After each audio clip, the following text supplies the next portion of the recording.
Il y a des moments dans la vie où il faut dire adieu. Pas parce qu'on le veut, pas parce qu'on le choisit, mais parce que la vie, dans son mouvement constant, nous y amène. On dit adieu à une histoire dans laquelle on a investi tout ce qu'on pouvait. Du temps, de l'énergie, de l'amour, des ressources, des rêves. On avait cru, sincèrement, que cela tiendrait, que cela durerait. Mais parfois, malgré tout ce qu'on donne, malgré tout ce qu'on met en jeu, ça ne marche pas. Et il faut accepter de lâcher. On dit adieu à une personne, non pas toujours dans la colère ou la rupture, mais parfois dans la douceur d'un constat. Nos chemins ne sont plus faits pour se croiser.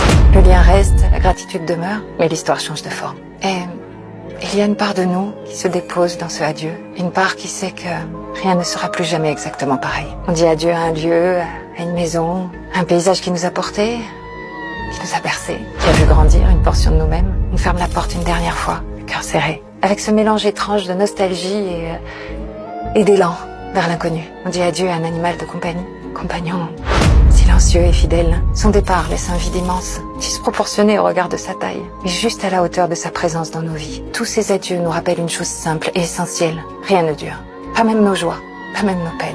Tout passe, tout se transforme. C'est peut-être là le plus grand cadeau que nous fait la vie. Nous apprendre à aimer sans saisir, à apprécier sans retenir, à goûter chaque instant en sachant qu'il n'appartient qu'à maintenant. Dire adieu, c'est apprendre à honorer le passage. C'est reconnaître la beauté d'avoir vécu, même si cela s'achève. C'est un mot qui clôture, mais paradoxalement ouvre aussi vers un nouveau chapitre, vers une autre expérience, vers un autre souffle. Parce qu'au fond, chaque adieu est aussi un bonjour.